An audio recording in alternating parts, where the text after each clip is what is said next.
Hi, and welcome back to another episode of Tuba People TV, where we talk about Arnold Jacobs all of the time. Puddles and I are once again in lovely downtown Chicago in the home of Charles Schuckett, and we're so happy to have once again Luis Loubriel with us. Luis was one of our early guests back in summer of 2013. We were up at Benedictine University, as I recall. Correct. And back at that moment in the early days of Tuba People TV, the format was a little bit different, and there was so much information, Luis, that really we just skimmed across. And I had always wanted to come back and follow up with some of the information because you have so much information. Oh, great! Happy to share and happy to talk about it. Yeah, I'm wondering. With regard to the subject of singing and mouthpiece playing, buzzing, rim buzzing, that sort of thing, what were the contexts that Mr. Jacobs utilized when he instructed you in that way? And then also in your 500 hours of lesson tapes that you evaluated for all of the books that you've written. Mm-hmm, exactly. Well, I mean, with me, we oddly enough, we didn't do mouthpiece buzzing. We did a little bit of rim buzzing to correct one situation in playing. And but in the 500 hours I listened to, I noticed that that mouthpiece buzzing was never isolated in itself. It's always part of a larger context. And when you think of a brass sound, that brass sound is composed of elements within it. And the first one we found was the mental image of sound, what you want to sound like. And after that we add breath. Mm-hmm. So for example, if you're going to play the Hummel concerto, the wind for that has to be musical. It has to be with the triplets, right? Right in tempo. Right. And the next element would be the mouthpiece, and which has to have the mental image of sound, the wind, and then the buzz. And after that we put it into the instrument, that's acoustics, and we create a brass sound, right? Tonguing come after that. Mm-hmm. So that's what I noticed. If you take the mouthpiece buzzing isolated and you throw yourself at it without having a musical message, many times we fall into it. Yeah. That's when we miss note. That's when maybe the lips will not cooperate and will not buzz, right? It always needs to have the message within the context. So it should be a musical activity, not a physical activity. Exactly. And so one of the ways to practice mouthpiece, this according to Jacobs, was to play simple things that you know really well, simple tunes, children's songs, things like that. Not too high, not too low, especially to start. Mm-hmm. And it's great ear training, especially for high school students. Yeah. I can understand later on in your professional life, you don't need as much mouthpiece buzzing. Perhaps you're already putting perfect notes into the mouthpiece from your own playing. Yeah. And but absolutely, it's an amazing training tool. Do you remember in those lesson tapes with regard to rim buzzing? Did he have any sort of any barriers or parameters for using what was the? Absolutely. Well, first, I think he used mouthpiece buzzing in targeted areas. There were people who were not sending a message to the lip, mm-hmm. who would many times miss the first entry note. And so it was to put a focus on the vibrating lips. Mm-hmm. And a part of that is too, when you buzz on the rim, you get the feel of buzz right away. The problem with the mouthpiece rim, you see the rim is not an acoustical device, it's just a rim. Right. And it's very important because it will form the embouchure. And you always need a rim around your lips to form the embouchure. Isolation, exactly, vibration. However, it's not an acoustical device. So we can go into a little bit of trouble if we try to buzz the rim too high. Mm-hmm. We start to distort the relationship between wind and lips. Mm-hmm.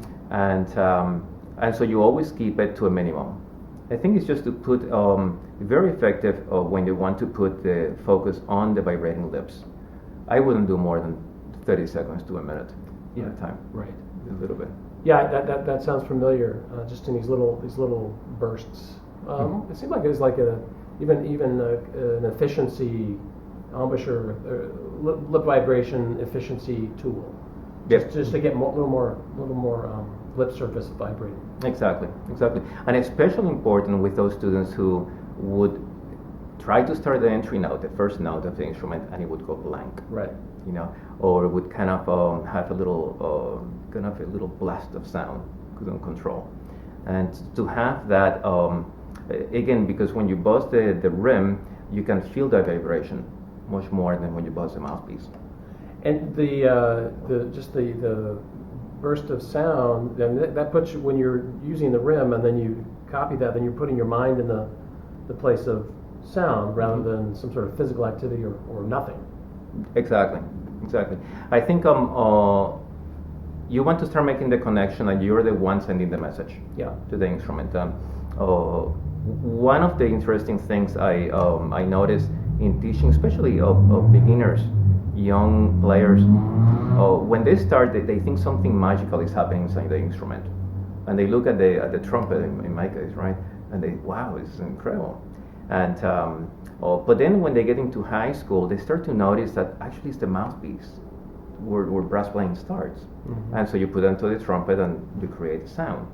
And so I mentioned a great tool for especially high school students to buzz the mouthpiece. But then they kind of notice eventually, maybe semi-professional players or professional players, that you're actually the one sending the message with your lips, putting perfect notes into the mouthpiece.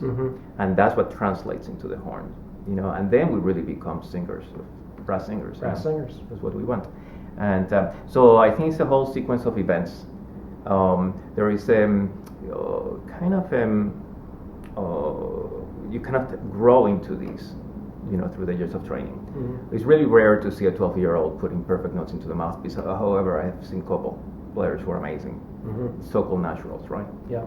And it's incredible. Well, I know that Manny Laureano in his interview, he talked about Jacobs teaching him that really it's the mouthpiece that's the instrument. And that was very revolutionary for Mr. Laureano in terms of his thinking. Absolutely. It's like the little engine that drives the instrument. Little engine that drives the instrument. You know, that's what the mouthpiece is. Yeah, the mouthpiece in itself is not a full instrument. Right. It's more of a bugle. You know. Yeah. And so when you buzz the mouthpiece, you'll have some gaps if you try to buzz. Yeah. Laws of physics, sound physics. Exactly. Sound, yeah. Acoustical physics. Yeah.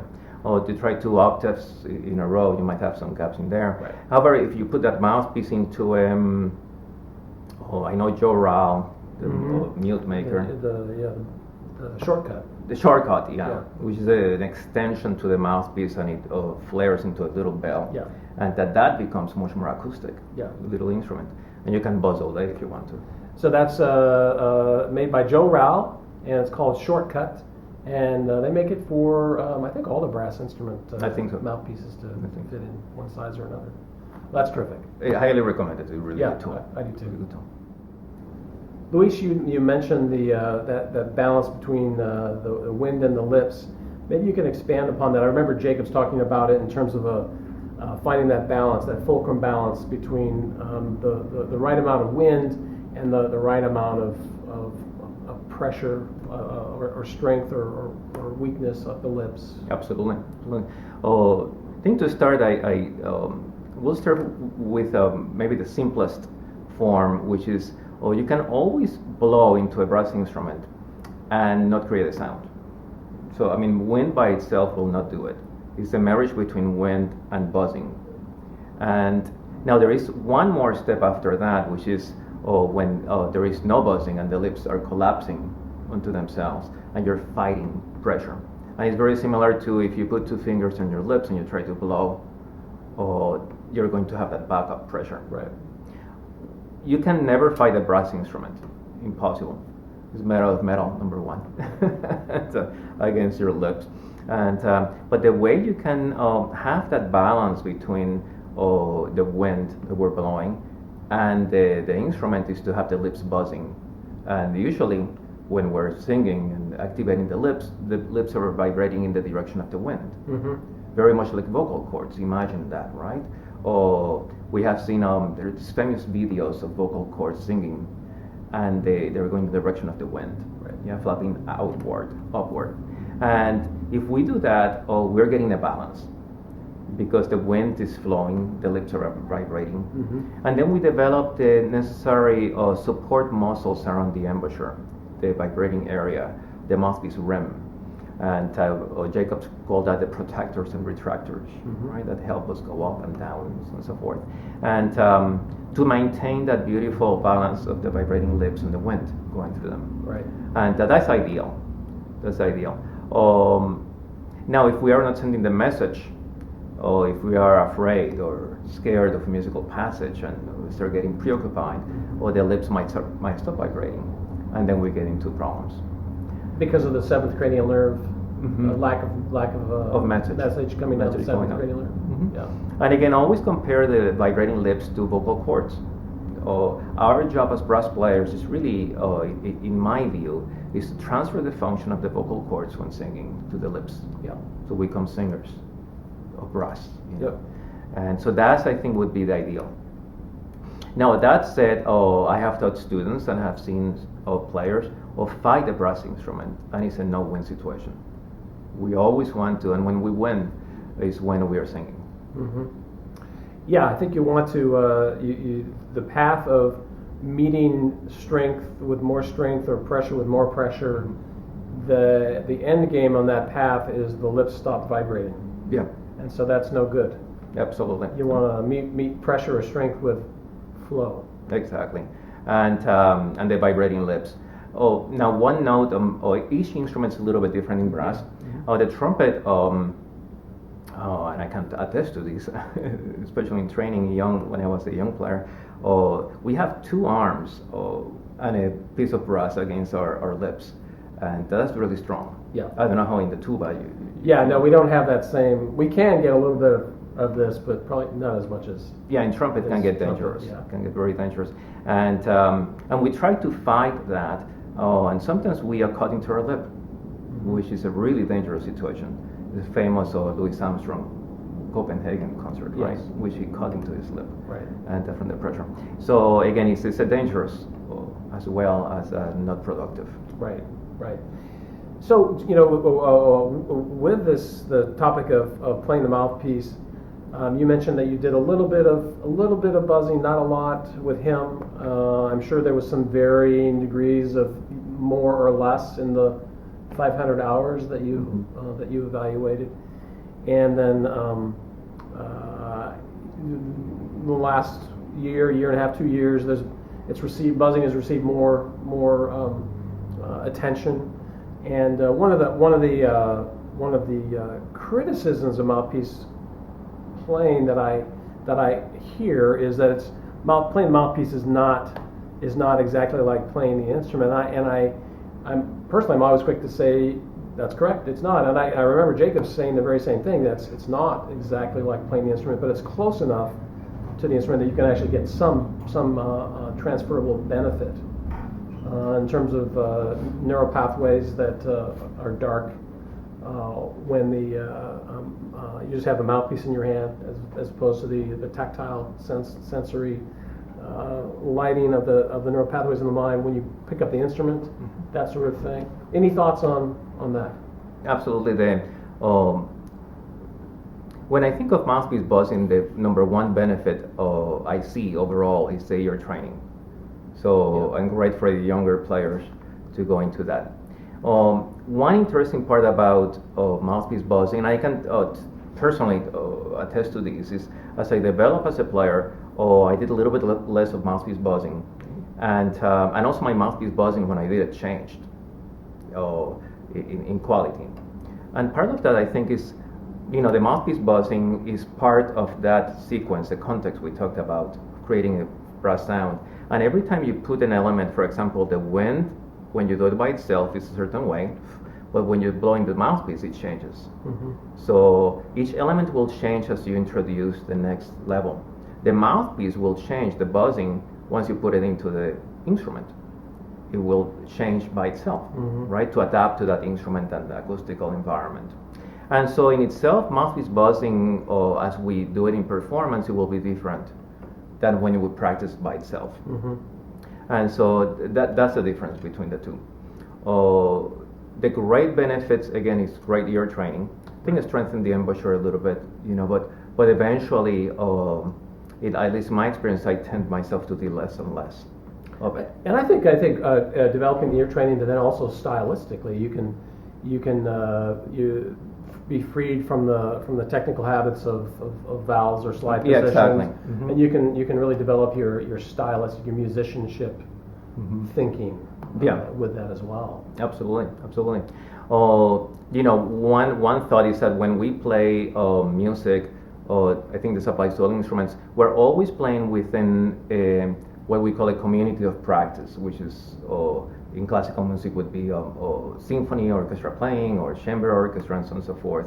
We're always adapting to what's around us, and so the mouthpiece buzzing in itself, and once we put it into the instrument, will change naturally. Right.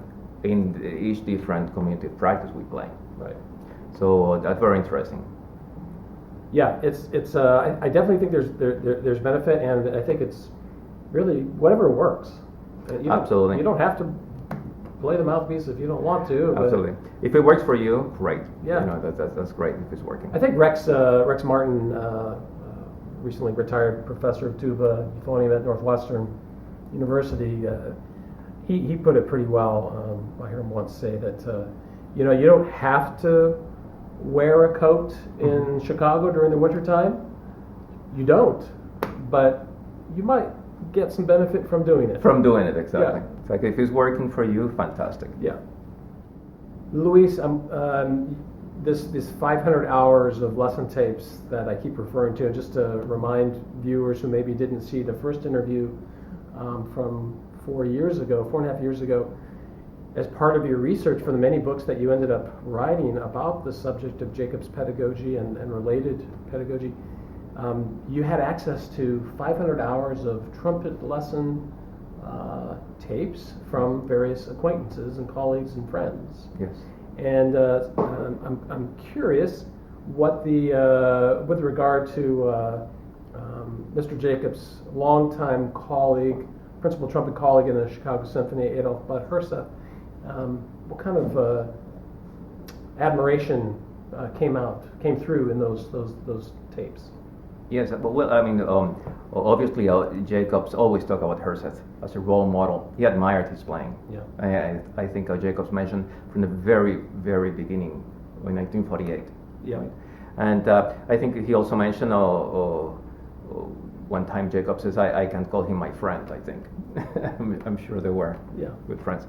But the idea is that you always need a role model to imitate. Mm-hmm. When you learn a skill like brass playing, it's similar to language. If you're going to learn French and you move to Paris, I think you learn very quickly. Mm-hmm. Because you have the role models around you, Yeah. and the environment and the culture. So the same thing in brass playing. You want to inundate your brain with brass sounds, and you'll see it starts to sound like that. So that's one of the I think uses of Jacobs. Mm-hmm. He would ask you, have you heard Herseth? Maybe if you were a tuba, a tubist, he would mention, great player himself or someone, right? Right. And in other cases, I remember later in his life, he went to the Summit Brass conference or concert, and he heard Timofei Dokschitzer, the famous Russian trumpet player, and he said he was everything I am trying to teach. The buoyant sound, beautiful tone all the way through the registers up and down, and so on and so forth. So I think he had several people he would mention. Doug Severinsen was another one. Mm-hmm. Depends of your interest. But great brass playing is great brass playing, and it's worth imitating. It is. Doesn't matter who it is or what instrument they're playing. Just great musicianship. Absolutely. He also mentioned not only brass players but singers. Yep. Great instrumentalists imitate. Phrasing and so on and so forth. And so interesting that when we start the musical instrument, seldomly we do it in isolation. We always have what I mentioned in the last segment, a community of practice. It could be a little band that we play with, and so on and so forth. And we're always benefiting from listening to players around us, or it's even better if they're better than we are, right? Because we start to imitate. And so in a way, yeah, those are the ideals, Herseth and all these great players, but in every environment you'll have the chance to imitate, you know, players who are ideally better than you, so you keep improving. Yeah. On a similar but slightly different note, his relationship, or the relationship that Jacobs and Vincent Cichowicz had, also a longtime second trumpet player in the Chicago Symphony, teacher, professor of trumpet at Northwestern, one of your teachers. Absolutely. There was this, I know that Jacobs would mention from time to time that they would talk. Yes. Talk shop, teaching. Absolutely. What do you know about that? What's Well, I had the chance to talk to Cichowicz a lot about this, and you know, as you know, I wrote Back to Basics for Trumpeters based on Cichowicz's teaching, and then a larger book that includes lectures of brass fundamentals. And Cichowicz mentioned that at first he studied with Chilke, Reinhold Chilke, who was a very famous teacher here in Chicago, and that with Chilke, the approach was different to brass playing. It was a little bit stiffer. He mentioned that Chilke, he meant really well, and he taught really well brass playing in many other aspects. But in terms of blowing into the instrument, Chilke was describing what he felt when he played, for example, a high C, which was stiffness in the abdominal area, and that's what he taught his students. So once Cichowicz talked to Jacobs, the approach Jacob had to brass playing was radical to Cichowicz, and Cichowicz didn't buy into it right away, but he thought, why not give it a try? And it happened to work. And so Cichowicz studied with Jacobs. He took 4 lessons. 4? 4. And in the 50s. In the 50s, right, before Cichowicz's audition to the Chicago Symphony, which he won, of course. And so Cichowicz started to think differently about brass playing from then on. Cichowicz's, I have to say, Cichowicz's teaching was different than Jacobs' teaching. And you also have to think that Cichowicz taught at Northwestern. It's an academic environment, and you have juries and exams and auditions and all these things. So it was much more methodical in the way of very directive, one linear, like a line. And Jacobs was a little bit different. Jacobs was trying to get his message across whichever way he could, you know, reach you at whatever level you were. And he was, you know, Jacobs, for those of you who don't know, Jacobs never taught at Northwestern except for his summer master classes. But he didn't have an office. In fact, there's a famous story about him not wanting to accept a studio at the new Regenstein studio hall at Northwestern along the lake, and that led to some controversy. But he always taught either at his home or he taught at the Fine Arts Building. Correct. He was never in that more academic environment on a daily basis. Yeah. It was always down here. Exactly, and I think that influenced Cichowicz's teaching in a way, too. Yeah, because you're around it, and you also see your students in the halls, and you're accessible to them daily. They can actually pop in and just ask a question and these types of things. That does affect how you're planning the students' future in terms of their pedagogical development, their performance development. So. Yeah, that's pretty interesting. There's this famous picture of I forget which book it is. It's about the Chicago Symphony with Cichowicz with a camera. You know, they're famous. They're in Europe somewhere, and you know, either Jacobs or Cichowicz is pointing or something, and so there's another where they're on a bus or a plane. I think a plane. So you know, there's this photographic evidence that tends to lend credibility to the notion that they actually did get together and talk about things. Absolutely. About their pedagogical ideas. I think so. They were also the Chicago Brass Quintet. Yep. In the 50s as well, and they got to spend time together and traveling and doing tours and so forth. So between all of those experiences, I'm sure they had time to talk. Yeah, great. You know, you mentioned in your first interview back in 2013 that when you were in the classical youth symphony, which rehearsed in the Fine Arts Building, Correct. On a higher floor, you would go down to the fourth floor, where Mr. Jacobs' studio was, and you would stand outside the door and just catch whatever gems that you could, or nuggets of wisdom or instruction that you could. What was that like? What did you catch, and what was that all about? Well, we knew Jacobs was teaching on the fourth floor. I think we were at the seventh floor during breaks before, after the rehearsals too. Come down, and as you recall, his door had a mailbox slot that would flap with the wind sometimes. It was noisy. But you could hear everything from the inside, right? And Jacobs has this beautiful, deep voice that would travel through spaces anyway. And when I heard him first teach at first, I thought he was an incredible teacher. And I have to explain that I grew up in a household with two college professors as parents. Especially my mother was a pedagogy professor. Oh, so you taught pedagogy? Yes. Wow. Yeah, the Department of Education, University of Puerto Rico. And the whole entire growing up was conferences on education, basically, on the dinner table, and all of our friends were college professors too. So by the time I went to Jacobs, I had a pretty good idea of what a good teacher, effective, efficient was. And I heard him, and I thought this is phenomenal. And because number one, the effect he had on his students was immediate. I remember this one student was having problems playing the entry note, the first note, and Jacobs, to that student, said, instant buzz, and the student just started playing. I mean, worked great with that student. So it's in a way like magic, we were saying. And the other aspect was that I knew the players, maybe at Northwestern, they would come in and practice, or they were students at Northwestern, and the positive effects on their playing lasted for 8, 9, 10 months. And so I wondered why. I had never met a brass pedagogue who could do that efficiently. So I think the questions that I answered later in Lasting Change for trumpeters and brass singers as well, and were those two, the efficiency and why it was so lasting.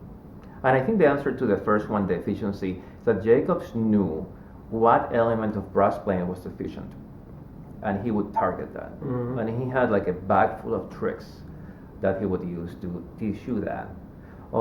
Sometimes it was because really simple, that you didn't have a mental image of sound to start with, so he would target that as well. The lasting change was that when he saw a student, he knew, I think, very quickly what was wrong with the playing. But he would have the student have 1, 2, 3 successes. He would teach the student what was wrong, but also how to fix it.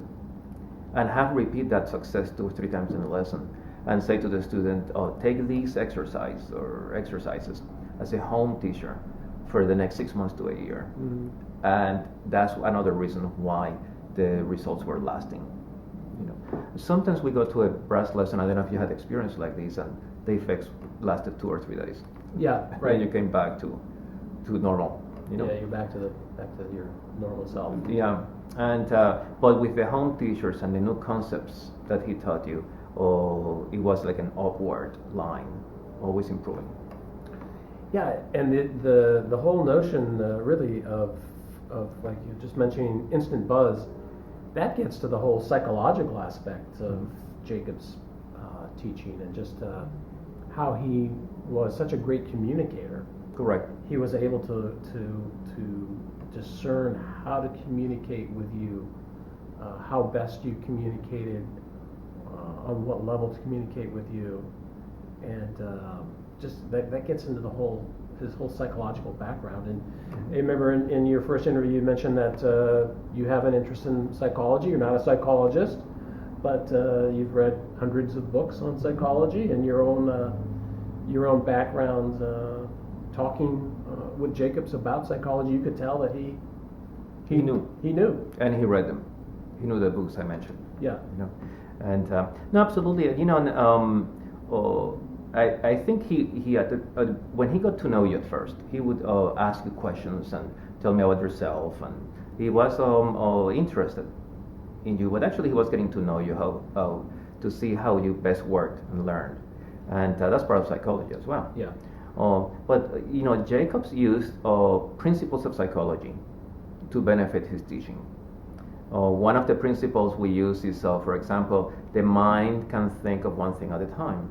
William James, the great writer, right, of psychology, and he talked about that. It's like a train ticket office, and the attendant can only give one ticket at a time. And so that's how the brain works, just one thought at a time. And you can either think of singing in your brain what you want to sound like, or switch and see how it feels. Mm-hmm. And that's another thought. And the second principle that is interesting in brass playing is that your body will react to the thoughts you have in your brain. And that's the start of stress in our lives, right? Mm-hmm. We worry about things. But in brass playing, when we think of what we want to sound like, the body reacts to that as well. Mm-hmm. So principles as applied to brass playing. And again, he used them to his advantage. Yeah. From in my own lessons with him, I came to him as a very much a physically oriented player. There wasn't much tuba in the mind happening, and he would just have me slowly become more aware of the tuba in the mind and less aware of what things felt like. As he said, you'll never completely get rid of the biofeedback aspect, and I guess we don't want to, because if we're in a group, we really need to be adjusting and fitting in. Absolutely.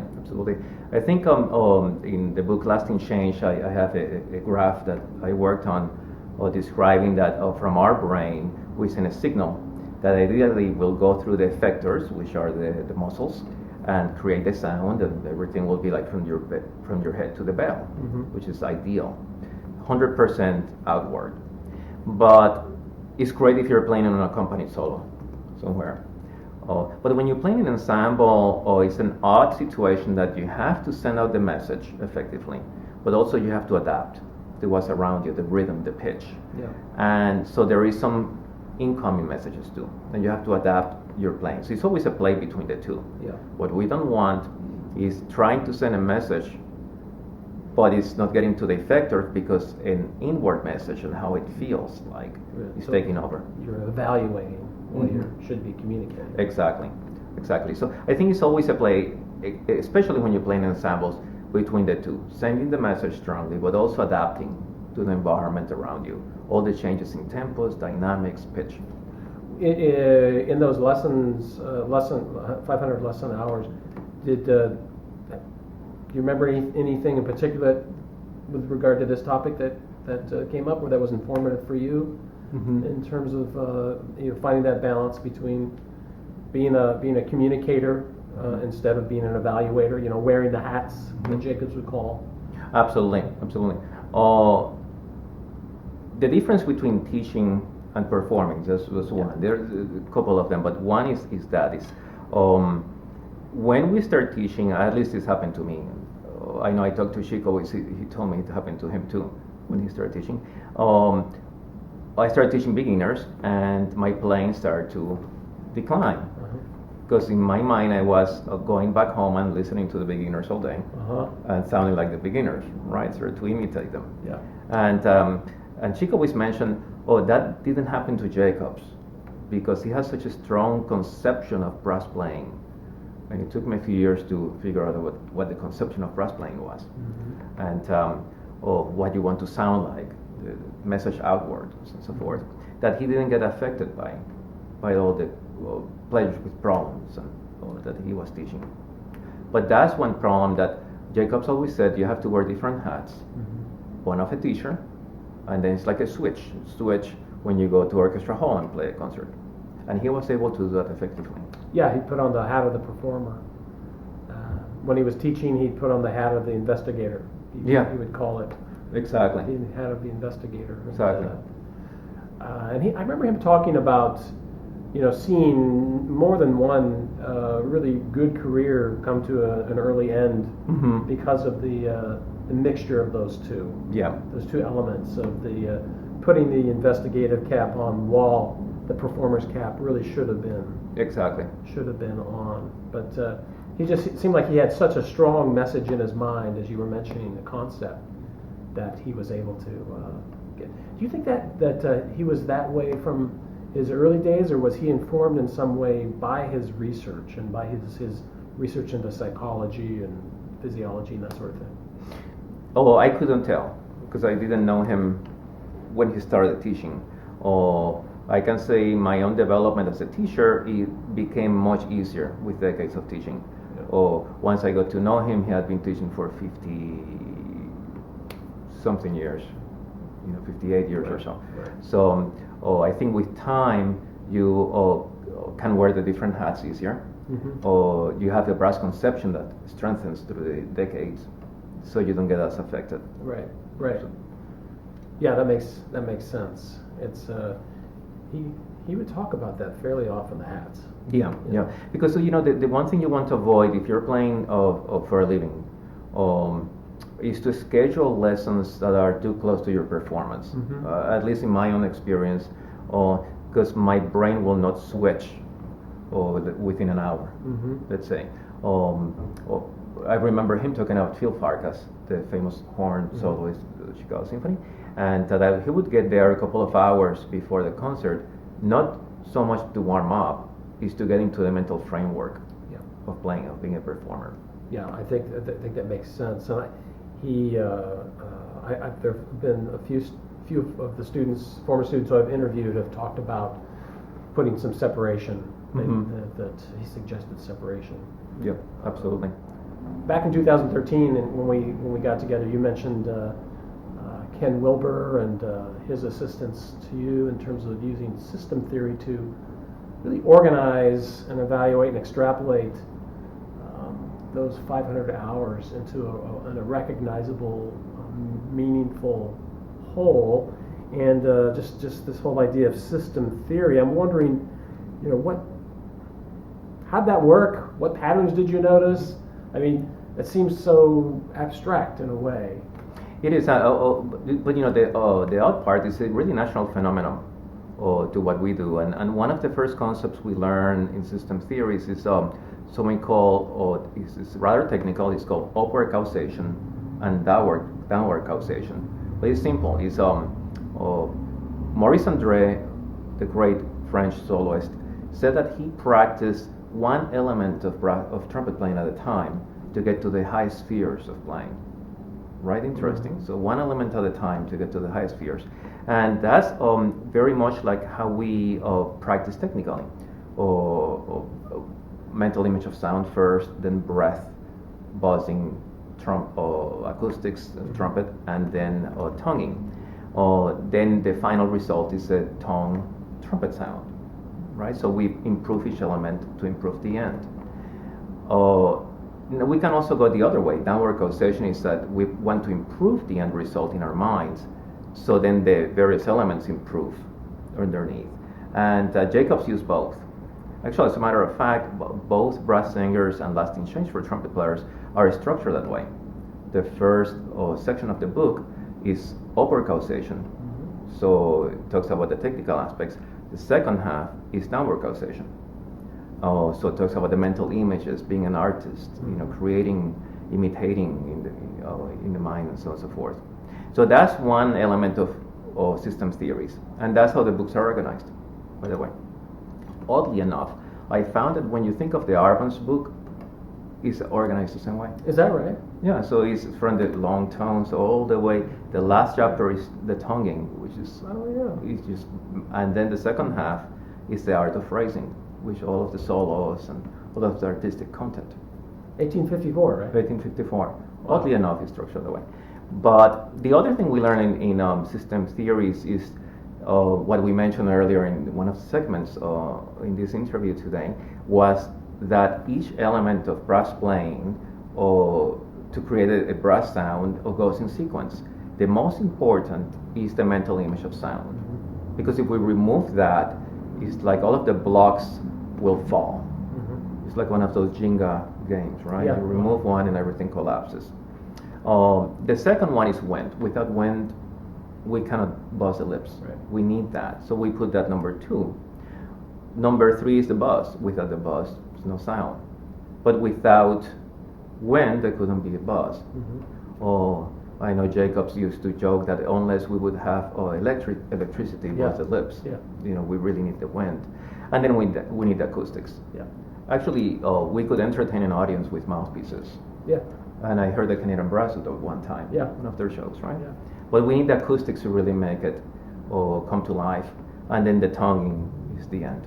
Yeah. So that's system theories that way. Wow. That wasn't too complex. No? Good job. It reminds me of somehow, I don't know, I could be completely connecting something not at all related to what you were just talking about, but Jacob's talking about peeling back the layers of the onion. And I think it had to do when you were talking about Andre, just finding the point at which you can be successful. Yeah. Peeling back the layers of complexity, just Absolutely. like the layers of an onion, and finding that point at which you can be successful and you can be excellent. Yes. And then practice being excellent, whatever that is, and then putting back one layer of complexity at a time. Exactly. Whether it's speed, tempo, or register, or whatever it might be. Yeah, which reminds me of you find your excellence in the norms. Yes. In when the middle register, mezzo forte, and then you start to go into the extremes. Yeah. As you're playing. Normal is mezzo, whatever, and you start to expand. Yeah. Taking taking quality with you. Exactly, always with quality. One more idea of system theories that is worth mentioning is when we play, there are always 4 basic, we call them quadrants happening. One is the physical quadrant. We need that. We need the body and to make the sound. But the other one happens inside our mind, which is the aural skills, the ear training. And so those 2 are some 2 quadrants that go pretty much together. It's very physical. But then we have to add styles. Yes. We're always adapting to different, we call them communities of practice, different environments which we're going to play. And finally, the last quadrant is our performance disposition. Is the something made Louis Armstrong sound like Louis Armstrong. Yeah. Write something inside, and we all have that. And that's the last element, right, that we add. They are related. For example, if one day we don't feel physically strong, think of that as one column. That column is lower. Our performance disposition might be also lower because we don't feel as confident. Yeah. But if we raise that performance disposition, like Vacchiano used to say, you have to go on stage with 2 swords, not with a shield and a sword. You have to go out there and to conquer, and then the physical goes up. Yeah. Interesting, right? Yeah. So there are all these relationships as well. Right. They relate to each other. Relate to each other. Wow. Well, this has been just a tremendous, tremendous hour with you, and I can't thank you enough for taking the time to come back and visit. My pleasure. I've had these questions I've been wanting to follow up with you for 4 years, and the format of Tuba People TV has changed a little bit so that we can get more in depth.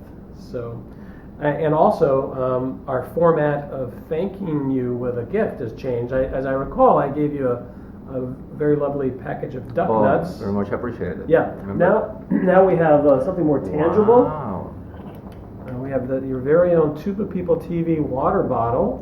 Wow, this is fantastic. Thank you. Keeping hydrated. Keeping hydrated, yeah. Thank you so much. Thank you, Luis. It's Absolutely. just always a pleasure to be with you. Same here. Yeah. And now back to you.